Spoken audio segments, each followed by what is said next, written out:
Hey everyone, you're with Tesla Tom, and thanks for tuning in to another Ludicrous Feed video. Today I'm doing the school pickup. Yes, I'm trying to be a good dad, but I've got a few minutes in the car, so I thought I'd talk to you about the Powerwall 2 once again.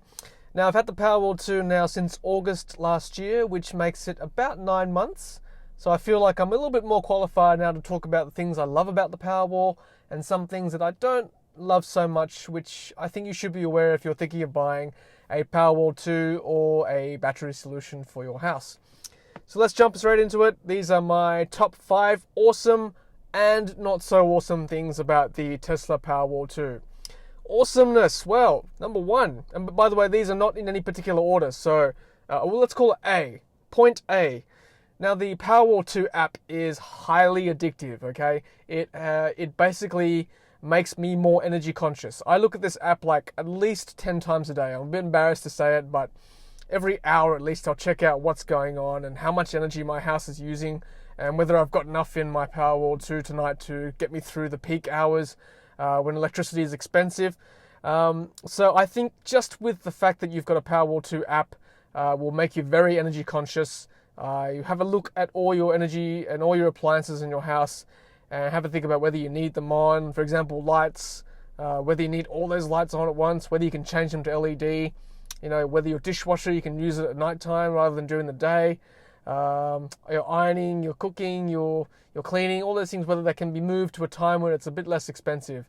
A smart meter can probably do the same job. So if you're not quite ready to invest in a Powerwall 2, get some sort of smart meter, and I think it'll definitely be worth your while. All right, and point B is lower power bills. Now, this is a nice surprise. Every time I get my power bill, it's a lot less than what I used to use. Now that I've got solar panels and a Powerwall 2, it's just incredible how much of a saving it is. So that has been an awesome part of owning a Powerwall 2. And there's no doubt that in the future, power prices will go up. It's not a certainty, but I think it's a likelihood, especially if more people transition to solar and battery for their houses. Power companies are going to find that there'll be less customers, and obviously power companies rely on customers to make a profit. So they're either going to have to do two things: one, raise their power prices, or just lower their production somehow to make up for their lost revenue. So have a think about buying a Powerwall 2. I think that's sort of a way to prepay your power, even if you don't save money in the long term. Point C is a backup function. Now, we've had a lot of good feedback with our Powerwall 2 videos so far, and one particular YouTuber from Florida mentioned that, with Hurricane Irma last year, he was without power for a few days, and I feel sorry for you for what happened. Hopefully that won't happen again, but he did say, history is not on the Floridian side. So I guess having a Powerwall 2 or some sort of battery solution for your house might get you through, at least some hours during the day when it's hot. You can at least run the air conditioning or the fridge even. Those important things for your house so the milk doesn't spoil, and keep some lights on at night time as well. So a good Powerwall 2 function is the backup option, which is just fantastic. You've got to pay a little bit more. I think I paid about $1,000 more to get that option, but I tested it a couple of times, and it's just amazing how with the grid, if you switch off the mains even as a test, within a couple of milliseconds it'll just kick back in. Like, you won't even notice that the power is gone. It's just amazing. The only evidence is the fact that your app will show a big cross against the grid, and obviously your neighbors, they're in a blackout, and you've still got the Xbox on. So a backup function. Point D is the fact that you are producing and storing your own electricity. I mean, how cool is that, right? I mean, let's forget all the costs. Just forget all those realities for a second. Just think about it, close your eyes and think, wow, I am producing my own power, okay? Big stuff for you to the big power companies. You are producing power from the sun, which is always there for everyone in the world. You are utilizing that power, and you are storing excess into your battery, which you can use at nighttime when the sun isn't there. I mean, how cool is that? I mean, I learned about energy and conservation and all that in physics in year 10, way back in the last millennium, and I was just hoping one day we would be able to produce our own energy, but here we are. Here I am in 2018, collecting solar energy into my panels, which is then transitioning into the battery, which I can use at night time. I mean, that here we are. I'm in the future. I'm living the future. And the final point is service. Okay, service is fantastic. It's a bit of a two-edged sword, and I'll go through why service is a two-edged sword for the Powerwall 2. But overall, I've been pretty impressed. You might have seen one of my previous videos when Tesla came to basically remove my Powerwall 2 and put a brand new one, because I've been having a few issues with the communications between the Powerwall 2 and the server. But you know what? They gave me a brand new Powerwall 2 after 7 months, and no questions asked. The guys came within a couple of hours during the day, and got a brand new Powerwall 2. So can't complain. All right, so that were the 5 awesome things I love about the Powerwall 2. Let's go through 5 not so awesome things about the Powerwall 2. All right, obviously I've talked a lot about solar energy. On a cloudy day, you're kind of stuffed, okay? There's no way around it, especially if it's raining and cloudy and miserable. I've got a 3 kilowatt array. On a really good sunny day in summer, I'm getting 20 kilowatt hours of production for my solar panels. On an average spring and fall day, I'm getting about 13, 14 kilowatt hours. On a cloudy, miserable, rainy day, I get about, if I'm lucky, 1 to 2 kilowatt hours. You know what? Cloudy days can't be helped. We can't get rid of the grid. We need the grid there for some sort of backup for cloudy days. Whether the grid is fossil fuel or renewable energy, obviously I'd love to see that as a renewable energy source for the grid. We need the grid basically as a backup. Okay, it's expensive. Point B, it's expensive. That can't be helped. It's like $11,000, maybe $12,000, depending on your quote. And then that's for the Powerwall 2. Then you need probably another $6,000 to $7,000 on top of that for your solar panels for a 5 kilowatt array.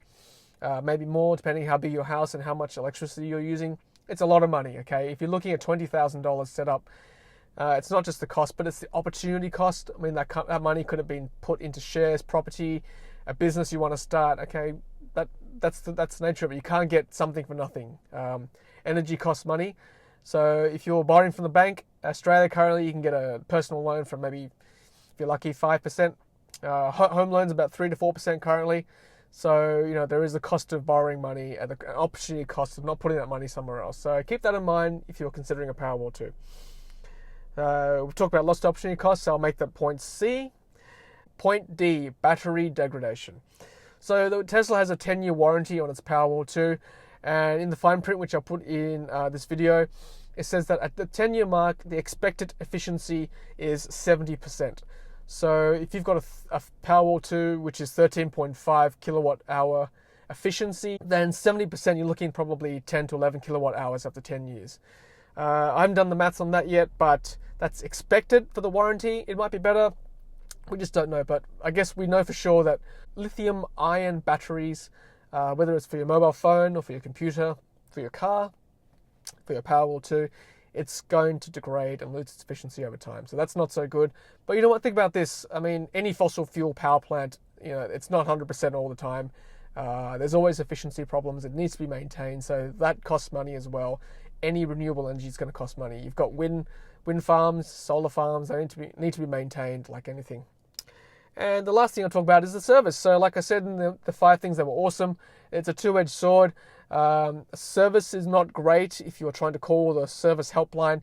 It gets routed straight to the US hotline in California.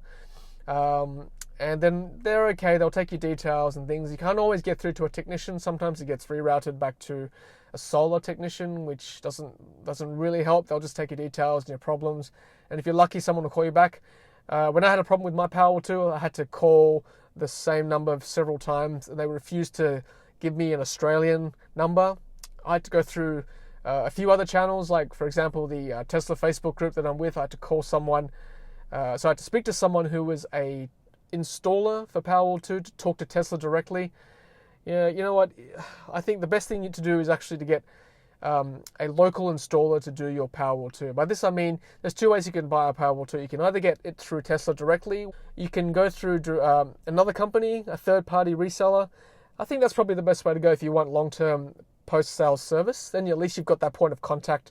Because if you go through Tesla, they always send someone else out, a different company each time. And like I said, it's hard to get through to Tesla directly because you're going to get through to the US hotline. And it takes a couple of days for them to get through to Australia and then back to you. And sometimes maybe not. You're going to have to keep chasing them as well. So Service is a two-edged sword. They're good when you get it, but it takes a while to get there. All right, guys. Well, that's my 5 awesome and not so awesome things about the Tesla Powerwall 2. All I can say is do your maths, do your research, make sure it's the right thing to do for your household. Make sure you're getting enough sun for your house. Make sure you've got enough. That's enough energy for your usage. I mean, you might have a big family. You might need 2 Powerwall 2s. You might have a small family. You might not need a battery solution. All right. Well, thank you for watching. It's a bit of an overcast day here in Sydney. The Powerwall 2 is charging reasonably well. Hopefully, it's better where you are and getting lots of sunshine. And thank you, as always, for watching a Ludicrous Feed video.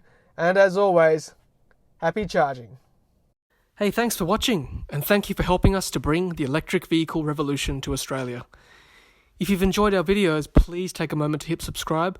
We would really appreciate it. If you're close to buying a brand new Tesla, then lucky you. Use one of our promo codes on screen to unlock special goodies from Tesla. Happy charging!